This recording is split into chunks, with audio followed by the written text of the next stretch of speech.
જો તમને મોઢા ઉપર વારંવાર ખીલ થતા હોય તો એના 5 મુખ્ય કારણ.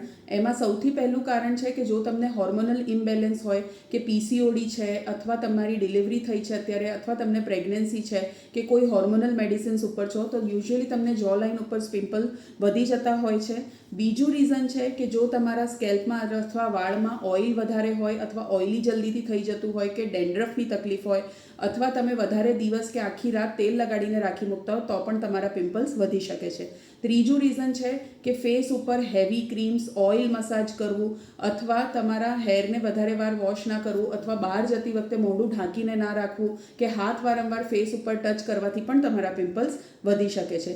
ચોથું રીઝન છે કે બજારમાં મળતી કોઈ પણ ક્રીમ જેમાં સ્ટીરોઇડ હોય અને એ તમે સ્કિન ઉપર ગોરા થવા માટે અથવા કોઈ સ્કિન ડિઝીઝ માટે વધારે દિવસ યુઝ કરો છો તો પણ તમારા પિમ્પલ્સ વધી શકે છે. ફિફ્થ રીઝન છે કે જો તમારા ડાયટમાં તમે વધારે ઓઇલી ફૂડ ખાતા હો, બ્રેડની બનેલી વસ્તુઓ વધારે ખાતા હો, કે ઘીથી કે બટર, પનીર, ચીઝવાળી વસ્તુઓ, કે પછી મેદાની બનેલી વસ્તુઓ વધારે ખાતા હો, સ્ટ્રેસ વધારે લેતા હો, ઊંઘ પૂરી ના થતી હોય તમારી, અથવા તમારે પાણી ઓછું પીવામાં આવતું હોય તો પણ તમારા એકને વધી જતા હોય છે. તો કોઈ પણ કારણથી જો તમારા એકને થતા હોય તો તમારે એની ટ્રીટમેન્ટ ડર્મેટોલોજિસ્ટ પાસેથી કરાવવી જરૂરી છે. Thank you.